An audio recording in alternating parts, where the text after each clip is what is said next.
अरे इलास, येवा. बाकी प्रवास कसो झालो?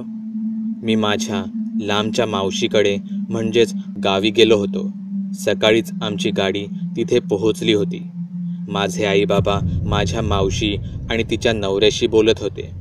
तिथे घराच्या कोपऱ्या आडून 2 मुली माझ्याकडे टक लावून पाहत होत्या. अगे येवा आहे सर, ह्या माझ्या 2 पोरी. ही मोठी भार्गवी, कॉलेजात असा, आणि ही आयेशा, आमची लाडूबाई. आत्ताच 7वीची परीक्षा पास झाली आ. हाय. भार्गवीने माझ्याशी हात मिळवण्यासाठी म्हणून तिचा हात पुढे केला. मला जरा अवघडल्यासारखंच वाटलं. मी फक्त हसलो. मला अवघडलेलं पाहून भार्गवीची छोटी बहीण आयेशा मुद्दामून धावत पुढे आली. मी हँडशेक काही करणार नाही याचा अंदाज तिला आल्याने तिने मुद्दामून माझ्यासमोर हात केला. पण मी दोघींनाही तोंडीच हाय म्हटलं. आमच्या गे असला काही जमूचा नाही. माझ्या आईचा टोमणा लगेचच माझ्या कानी पडला. गावच्या पोरी सुधारल्या, पण आमचे हे अजून स्वतःच्याच विश्वात सदान कदा रमलेले. बाबांनी तिला दुजोरा दिला. त्या दोघी मुलींनाही हसायला तेवढंच काय ते मिळालं. आम्ही घरात गेलो. हातपाय धुवून बाकीचं आवराआवरीचं काम उरकून गप्पा गोष्टी सुरू झाल्या. त्या दोघी माझ्याकडे बघून एकमेकींना काहीतरी सांगून हसतच होत्या. कदाचित माझ्यावरच कसल्या तरी विनोद करत होत्या. अरे यार, कुठे येऊन पडलो आहे? अजून किती दिवस राहायचं आहे इथे कुणास ठाऊक. माझं मन मला प्रश्न विचारत होतं. इथे या बायकांच्या मध्ये बसून स्वतःचा हसा करून घेण्यापेक्षा जरा बाहेरची आपल्या गावची हवा खाल्लेली बरी. म्हणून मी घरातून बाहेर मोकळ्या हवेत आलो. त्या दोघीही माझ्या पाठून कधी घराबाहेर आल्या मला कळलंच नाही. त्या स्वभावाने जरा जास्तच बोलक्या वाटत होत्या. मनमोकळ्या स्वभावाच्या असल्या तरी शब्दाला त्या माझी खेचत होत्या. ए, नाव काय तुझा? रुपेश ना? वय रुपेश, आम्ही बाजारात जातो. काय वय असात तर सांग तसा. नाही, काही नको आहे. लाजू नको, बोल. 1/2 किलो टोमॅटो आण. काय काय आणू? टोमॅटो? काय भाजी करूची हा काय तुका? त्या दोघी परत हसायला लागल्या. अरे टोमॅटोनी कशाक होय तुका? काय बोलू आणि काय नको काहीच सुचत नव्हतं. शेवटी खरं ते सांगून टाकलंच. मला खायला हवे आहेत. त्या दोघी परत खिदळायला लागल्या. एवढं मोठं घोडं झालंस तरी टोमॅटो खातस? अरे घोड्या, तू आता लग्नाचो झालंस. असे 4 चौघात टोमॅटो खावान पोरगी कशी मिळत तुका? काय चाललाव पोरींनो? घरातून आवाज आला तशा त्या दोघी पळत सरळ गेट बाहेर पडल्या. दुपारची जेवणं वगैरे आटोपून नंतर साधारण 3-3:30च्या सुमारास मी बाहेर बसलो होतो. जेवणानंतर मला कच्चे टोमॅटो खायची सवय, त्यामुळे 2 मोठे टोमॅटो हातात घेऊन मी तिथे बसलो होतो. इतक्यात त्या दोघी तिथे आल्याच. काय रे, एवढं काय घाबरतस? लाजतस की काय आमका? मी काहीच बोललो नाही. मग काय, बोलत कित्याक नाही? मला नाही आवडत मुलींशी जास्त बोलायला. आवडत नाही की जमत नाही? घाबरतच वाटता. नक्कीच. मुंबईत राहतस ना? मग तिथे कोण हा की नाही तुझी? तिच्याशी तरी बोलतस की नाही? माझं तर डोकंच फिरायची पाळी आली. त्या दोघी काय बोलत होत्या, किती बोलत होत्या, पण मला काही पण सुचत नव्हतं. खरं तर मला याची सवयच नव्हती. त्या मला एकावर एक प्रश्न विचारत होत्या. वर स्वतःच माझ्या वतीने त्या प्रश्नांची उत्तरेही देत होत्या. मी त्यांच्याकडे दुर्लक्ष करून सरळ टोमॅटो खायला लागलो. ह्यो बघ कसो त्या चेटकिणीसारखं टोमॅटो खाता, आयेशा बोलली. भार्गवीही हसायला लागली. चेटकीण? 1 मिनिट, मला जरा नीट सांगाल का? काय नाही रे, तिच्याबरोबर काय? भार्गवी बोलली. कसला तरी गंभीर विचार केल्यावर भार्गवी पुढे म्हणाली, तिथे त्या जंगलात चेटकिणी रवतात. काय? तू पाहिलंस का कधी? वय, मी बघितलंय ना, लय विचित्र हत, भार्गवी पुढे म्हणाली. आणि त्या टोमॅटोंचं काय? लोका म्हणतात ती टोमॅटो खातात. म्हणजे काय तर ते व्हेजिटेरियन असत, आयेशा हसत म्हणाली. काय गे, जाऊया काय ह्या का घेऊन तिथं? भार्गवी आयेशाला डोळा मारत म्हणाली. वय, जाऊयात ना, आयेशानेही हसत हसत उत्तर दिलं. नाही नको, मी आणि आम्ही दोघंच जातो. असं म्हणत भार्गवीने आयेशाला कसला तरी इशारा केला. दुपारचे 4:30 झाले होते, पण आभाळात पावसाचे ढग भरून आले होते. पाऊस कधीही कोसळू शकत होता. तरीही आम्ही तिथे जायचं पक्क केलं होतं. आम्ही निघतानाच भार्गवी आयेशाला जाऊन एकटीच भेटली. तिच्या कानात काहीतरी सांगून त्या दोघी पुन्हा माझ्याकडे बघत हसल्या. मला यावेळीही त्यांच्या हसण्याचा अर्थ उमगत नव्हता. आम्ही जंगलाकडे जायच्या मार्गाने निघालो. अचानकच पावसाला सुरुवात झाली, पण पहिला पाऊस म्हणून त्याचा आनंद आम्ही लुटत होतो. शेवटी चालत चालत आम्ही जंगलात येऊन पोहोचलो. घनदाट जंगल, त्यातच पाऊस, म्हणून मी जरा सावधच होतो. आम्ही जंगलात अजून आत गेलो आणि आम्हाला अचानकच वेगवेगळे भास होऊ लागले.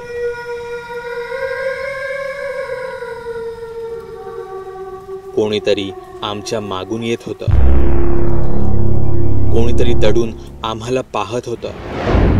मधूनच एखाद्या लहान मुलीचे चित्र विचित्र ओरडणे माझ्या अंगावर शहारे आणत होते. मध्येच आमच्या जवळच्या झाडीत हालचाल होत असे, तर कधी कोणीतरी दगड किंवा तसंच काही फेकल्याची जाणीव आम्हाला होत असे. त्यातच रिमझिम पाऊस चालूच होता. आश्चर्याची गोष्ट म्हणजे या वातावरणाचा भार्गवीवर कोणताच परिणाम दिसून येत नव्हता. ती तशी बिनधास्तच दिसत होती. मग जायचं का आता घरात? भार्गवी म्हणाली. नाही, अजून जरा पुढे जाऊन पाहूयात ना. आमच्या मागून नक्कीच कोणीतरी येत होतं. कोणीतरी आमच्या आजूबाजूला घुटमळतच होतं. मी एक मध्यम आकाराची काठी हातात घेतली. ही कशा कानी? भार्गवी म्हणाली. मारायला आपण तयारीत राहायला हवं ना. व्हय, पण मारायच्या आधी एकदा समोरच्या नीट बघ, नाहीतर कोणाच्या डोक्यात फुकटचो दांडो घालशील. भार्गवी जरा विचार करतच म्हणाली.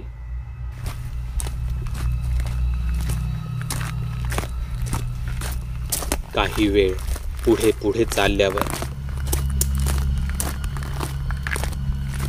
अरे चल आता, पाऊस पडता हा आणि आपण खूप भिजलो सुद्धा. भार्गवीच्या चेहऱ्यावरची काळजी आता स्पष्ट दिसत होती, पण मला समजतच नव्हतं. इतका वेळ होणारे ते भास, लहान मुलीचे विचित्र आवाज जोपर्यंत चालू होते तोपर्यंत भार्गवी बिनधास्त होती, आणि आता ते आवाज बंद झाल्यावर हिला कसली तरी काळजी, भीती वाटू लागली होती. आम्ही आता तिथून निघणार होतो. इतक्यात आम्हाला कसले तरी किळसवाणे रडण्याचे आवाज ऐकू आले. काही बायकांच्या विव्हळण्याचे. आम्ही दोघेही सावध झालो. मी त्या आवाजाच्या दिशेने जात होतो. साधारण संध्याकाळचे 6 वाजले असतील. भार्गवी मात्र आता वेगळ्याच मोठ्या चिंतेत दिसत होती. आम्ही पाहिलं तर समोरच एक पडकं घर होतं. त्यातून बायकांचा कसला तरी आवाज येत होता. भार्गवी खूपच घाबरली होती. तिने माझा हात घट्ट पकडला. माका तुका काहीतरी सांगूचा हा, भार्गवी म्हणाली. आम्ही कधीच चेटकिनिक वगैरे बघूक नाही रे. अगं पण, अरे ऐक ना, आपणा खायसून जाऊक वया. ती आयेशा तिचं काय झालं? तेच सांगते ना, आम्ही तुझ्याशी सगळा खोटा बोललो. आम्ही कधीच कोणच्याच चेटकिनिक बघितलं नाही, भार्गवी कापऱ्या आवाजातच म्हणाली. अगं हो, कळलं, आत्ताच तर सांगितलंस. अरे आपल्यासोबत आयेशा सुद्धा होती, भार्गवी म्हणाली. काय? होय, ताच तर. मगाचपासना ताच वेगवेगळे आवाज काढान आपणाक, म्हणजे तुका घाबरवत होता. तसा आमचा आधीच ठरला होता. काय? होय, माका माफ कर, पण आपणाक आधी तिका शोधूक वया. तिचो कसलोच आवाज गेली 10-15 मिनिटे आपणाक इलेलो नाही हा. माका वाटता ती खैतरी गायब झाली हा. काय मूर्खपणा आहे हा. समोरच्या झोपडीतून ते किळसवाणे बायकांचे आवाज किंवा गाणे ते अजूनही चालूच होते. त्या खरंच कोणी चेटकिणी होत्या का? आणि आयेशा, ती अचानक कुठे गायब झाली असेल? त्यांनीच तर तिला पळवलं नसेल कशावरून? मला तर काहीच कळत नव्हतं. 1 मिनिट, आपल्याला आधी त्या झोपडीत आत काय चाललं आहे ते बघायला हवं. न जाणो आयेशाला कोणी आत कोंडून ठेवलं असेल तर? एक काम कर, तू इथेच थांब, मी पटकन तिथे जाऊन येतो. आम्ही जिथे उभे होतो तो जरा उंच भाग होता आणि ते झोपडं जिथे होतं तो भाग सखल होता. पावसामुळे थोडाफार चिखल झाला होता. मी झाडांच्या आड हळूहळू पुढे जात होतो. शेवटी मी त्या पडक्या घराजवळ गेलो. घराच्या भिंती लाकडाच्या बनलेल्या होत्या. त्यातील फटींतून मी आत पाहण्याचा प्रयत्न केला. आतील दृश्य डोकं सुन्न करणारं होतं. आतमध्ये 5 बायका होत्या. त्यांनी घराच्या मधोमध छोटंसं चुलीसारखं काहीतरी पेटवलं होतं. त्याभोवती त्या विवस्त्र नाचत होत्या. त्या खोलीतून येणारा घाणेरडा वास फारच भयानक होता. एखादं जनावर मरून कुजावं तसा तो वास होता. मला कधीही उलटी येऊ शकत होती. मला तो वास सहनच होत नव्हता. मी माझ्या शर्टाच्या डाव्या हाताच्या दंडानेच माझे नाक जोरात दाबून धरले. मला तिथून लगेचच निघायला हवं होतं. इतक्यात मला कोणाचा तरी ओळखीचा आवाज आला. मी वळून पाहिलं तर तिथून झाडीतून कोणीतरी येत असल्याचं मला जाणवलं. मी लगेचच घराच्या पाठी जाऊन लपलो. झाडीतून अजून 2 बायका आल्या. त्यातील एकीच्या खांद्यावर आयेशा होती.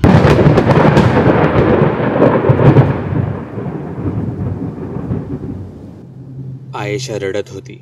स्वतःला तिच्या तावडीतून सोडवण्याचा निरर्थक प्रयत्न करत होती. हे दृश्य मन खच्च करणारं होतं. त्या दोघीही हळूहळू घराजवळ आल्या. इतक्यात आयेशा, भार्गवी जोरात किंचाळली. तिचा आवाज ऐकून खोलीतील 5ही जणी बाहेर आल्या. त्या सर्वांनीच भार्गवीला पाहिलं. भार्गवीला मात्र काय करावं कळतच नव्हतं. मी त्या पडक्या घरामागूनच तिला हातानेच तिथून पळण्याचा इशारा केला. तिचं मन आयेशाला एकटीला टाकून जाण्यास तयार होत नव्हतं, पण तिला हे करावंच लागणार होतं. ती तिथून पळाली. तिच्या मागे खोलीतील त्या 5 जणी धावत गेल्या. त्या फारच हिंस्र प्राण्यासारख्या वाटत होत्या. उरलेल्या दोघी आयेशाला घेऊन आत गेल्या. मी फटीतून आत पाहिलं. त्यांनी तिला अक्षरशः जमिनीवर आपटलं. त्यांच्या मनात चांगले वाईट कसलेही भाव नव्हते. आयेशा रडत होती. त्यातील एक आयेशा जवळ गेली. ती तिच्या डोळ्यात पाहू लागली. आयेशाने आपोआपच स्वतःचे डोळे मोठे केले. दुसरी बाजूलाच असलेल्या पेटीतून काही लालसर फळं घेऊन आली. ते दुसरे तिसरे काहीही नसून टोमॅटो होते. तिने त्याचा एक चावा घेतला. त्या टोमॅटोतून लाल रस टपकू लागला, पण तो नेहमीचा त्या टोमॅटोचा रस नव्हता. त्यातून रक्तासारखा काळपट लाल दाट द्रव टपकत होता. तिचे तोंड त्या द्रवाने लाल झाले होते. ती ते टोमॅटो आयेशाला भरवायला म्हणून पुढे झाली. मी माझ्या हातात असलेली काठी उचलली. ती मधूनच अर्धी तोडली आणि तिची साल खेचून काढली, ज्यामुळे त्या काठीला टोक आलं होतं. मी ती काठी पाठी कमरेत अडकवली. मला भीती तर वाटत होतीच, पण मी एक वेळ विचार केला, त्या दोघी बायका आहेत, त्यांच्यावर जाऊन सरळ वार करूयात. पण दुसऱ्याच क्षणी मी माझा निर्णय बदलला. नाही, मी यावेळी माझ्या मनाने नाही, डोक्याने वागायचं ठरवलं होतं. कोणालाही इथे कमी लेखून चालणारं नव्हतं. त्यांच्याशी आधी प्रेमाने वागावं लागणार होतं. मी आधी बाहेर सगळीकडे नीट पाहिलं. त्या 5ही जणी भार्गवीच्या पाठी धावत एव्हाना लांबवर गेल्या असाव्यात. मी दारातून सरळ आत गेलो. मला आत आलेलं पाहताच त्या दोघी दचकल्या. त्या गुरगुरत माझ्या जवळ येणार इतक्यात मी मान खाली घालून स्वतःच्या गुडघ्यांवर बसलो. प्राण्यांच्या भाषेत याचा अर्थ समोरच्या विरुद्धची आपली शरणागती किंवा हार असा होतो. पण ही भाषा त्यांना कळत होती का? त्या थोड्या शांत झाल्या होत्या खऱ्या. मी त्यांचे पाय स्पष्ट पाहू शकत होतो. ते हिरव्या रंगाचे होते. त्यांवर ठिकठिकाणी जुन्या नव्या जखमा होत्या. त्यावर चिखल आणि मळ साचलेला होता. पायांची बोटं एखाद्याच्या हातांच्या बोटांसारखी लांबलचक होती. त्यावर वाढलेली नखे जनावरांसारखी जाडजूड होती. त्या एक एक पाऊल पुढे येत होत्या. एक मिनिट, जरा थांबा, माझं ऐका. मी त्यांच्याकडे विनवण्या करत होतो. मी बोललेलं कदाचित त्यांना कळत असावं. त्यातील एक हळूहळू पुढे आली. तिने हळूच माझ्या डोक्याला स्पर्श केला. मी सुद्धा हळूवार माझी नजर वर वळवली. सामान्यांपेक्षा मोठं असं तिचं नाक, संपूर्ण शरीरावर आलेल्या मोठमोठ्या आणि पिकलेल्या पुळ्या, त्यातील काहींमधून स्त्रवणारा रक्तमिश्रित पिवळा दाट पस, केसांच्या झालेल्या जटा, गडद हिरव्या रंगांच्या ओठांवरून ओघळणारी लाल रंगाची लाळ. कदाचित त्या लाल टोमॅटोच्या रक्ताळलेल्या द्रवामुळे असेल. ती माझ्याकडे बघून हसत होती. तिच्या डोळ्यात, तिच्या चेहऱ्यावर वेगळेच भाव होते. तिला माझा सहवास हवा होता. आणि मला माझ्या बाजूला शुद्ध हरपून पडलेली माझी बहीण. तिने माझ्या दोन्ही खांद्यांना पकडून मला उभं केलं. प्रत्यक्ष माझ्या पायांवर उभं राहिल्यावरच मला तिच्या उंचीचा अंदाज आला. ती 6 फुटाची तर नक्कीच होती. मी माझा एक हात माझ्या पाठी लपवलेल्या काठीकडे वळवला. दुसरीकडे तिला तिच्या विवस्त्र शरीराचा एक प्रकारचा अभिमान वाटत होता. मी त्यावर भाळून जावं अशी तिची इच्छा होती. पण इथे माझ्या लेखी समोर साक्षात रोगजंतूंचा, शारीरिक आजारांचा, कदाचित संसर्गजन्य आजारांचा 6 फुटाचा एक निव्वळ रोगी उभा होता. तिच्यापासून अंतर ठेवणं ही माझी गरज होती. ती माझ्या अगदी जवळ आली. तिच्या निळ्या डोळ्यांमध्ये बघायची माझी जराही हिंमत होत नव्हती. तिच्या श्वासाची मला जाणीव होत होती. तिला विरोध करायला म्हणून मी त्या लपवलेल्या काठीचा तिच्यावर वार करणार होतो. इतक्यातच दुसरीने तिला मागे खेचलं. त्यांची नजरानजर झाली आणि त्यांच्यात काही कळायच्या आतच एक प्रकारची भांडणं चालू झाली. इतक्या वर्षात त्यांना कोणत्याही पुरुषाचा सहवास लाभला नव्हता आणि त्याच गोष्टीसाठी त्या भांडत होत्या. इथे त्यांचं हिरवं शरीर पाहून माझं संपूर्ण शरीर शहारत होतं. मी काय करायला हवं होतं? ही ती वेळ होती का? आयेशा अजूनही शुद्ध हरपलेल्या अवस्थेतच होती. त्या दोघी तिथे जनावरांसारख्या एकमेकींना ओरबाडत होत्या. मी हळूहळू सरकत आयेशा जवळ गेलो. तिच्या डोक्याला मी हळूच स्पर्श केला, पण ती संमोहनात गेली होती. मी यावेळी तिला अक्षरशः हलवले. तशी ती थोडीफार शुद्धीत आली. समोर त्या दोघी फारच हिंस्र वाटत होत्या. एकमेकींना खाऊ की गिळू करू पाहत होत्या. मी देवाचं नाव घेतलं आणि आयेशाला पूर्ण ताकदीनिशी उभं केलं. त्या दोघींकडे जराही लक्ष न देता आयेशाचा हात पकडून मी त्या झोपडीतून बाहेर पळत आलो. एव्हाना त्या दोघींना याचा अंदाज आलाच. आम्ही धावत सुटलो. मिळेल तो मार्ग पकडून आम्ही धावू लागलो. झाडीतून, काटेरी वेलीतून रस्ता काढताना आम्हाला जागोजागी जखमा होत होत्या. या जखमा कधीही भरून काढता आल्या असत्या. अट एवढीच होती, जर आम्ही आमचा जीव वाचवू शकलो असतो तर. खरं तर आम्ही त्या जंगलात हरवलो होतो.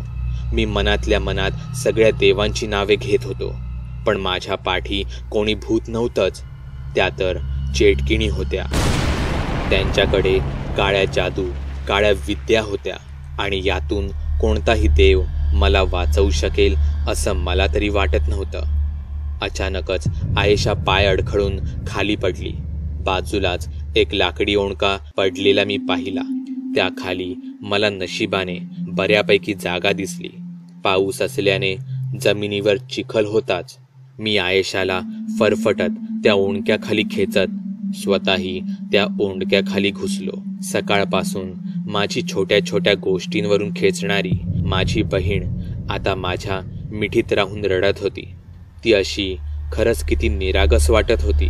आम्ही इथून सुखरूप सुटणार होतो का हे देवालाच माहीत होतं. पण मरताना शेवटच्या क्षणी का होईना मला एक हक्काची बहीण मात्र नक्कीच मिळाली होती. डोक्यात हे सगळे विचार फिरत असतानाच माझ्या कानांवर पावलांचे जड आवाज पडले. मी स्वतःला सावरले. ते आवाज आमच्या जवळ अजून जवळ येत होते. बघता बघता त्या दोघी माझ्या समोरून पुढे गेल्या. आम्ही वाचलो होतो. मी सुटकेचा निश्वास सोडला. इतक्यातच विजेच्या वेगात माझ्या हातातील आयेशा बाहेर खेचली गेली. मला काहीच कळलं नाही. माझ्या काळजात धस्स झालं. आयेशा जमिनीवर पडलेली होती. ती रडत होती. मी सुद्धा तिथून लगेचच बाहेर आलो. मी माझ्याकडची ती टोकदार काठी सरळ त्या चेटकिणीच्या खांद्यात घुसवली. त्या आघातामुळे ती 2 पावलं मागे झाली, पण तिला कसल्याही वेदना झाल्या नाहीत. ती तिथेच तशीच उभी होती. ती हसत होती. मी आयेशाला माझ्याकडे खेचलं. त्या चेटकिणी अजूनही माझ्याकडेच पाहत होत्या. त्या आता हळूहळू स्वतःचं शरीर एकदा डाव्या बाजूला तर एकदा उजव्या बाजूला झोकत होत्या. गारुड्यासमोर एखादा नाग नाचावा तशा त्या दोघीही त्यांचे पाय जागचे न हलवता एक प्रकारचं नृत्यच करत होत्या. कदाचित हा एक प्रकारच्या काळ्या जादूचाच प्रकार होता हे मला कळत होतं, समजत होतं. पण माझ्या नजरा काही केल्या त्यांच्यावरून हटतच नव्हत्या. इतक्यात जंगलातून गावच्या लोकांचा आवाज आमच्या कानी पडला. मी शुद्धीत आलो. मी पाठी वळून पाहिलं. गावकरी अगदी जवळ आले होते.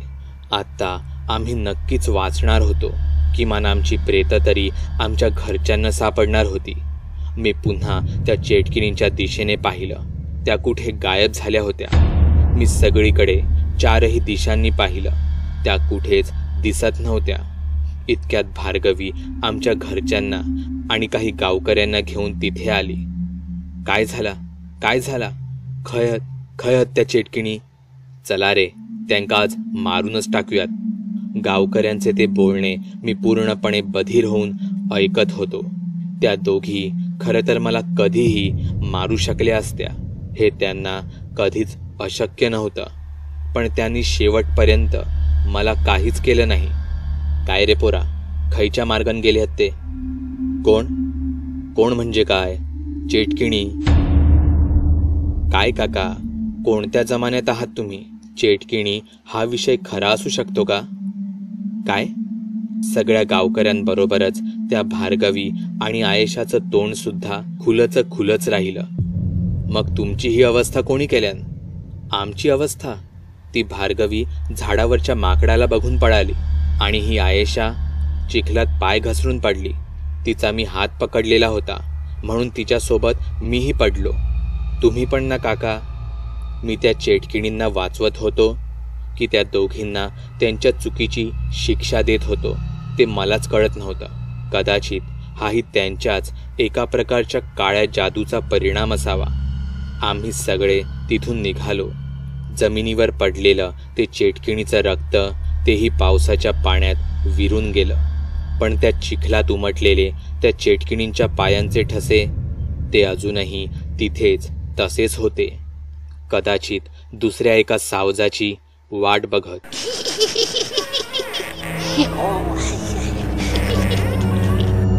बाकुल बुवा.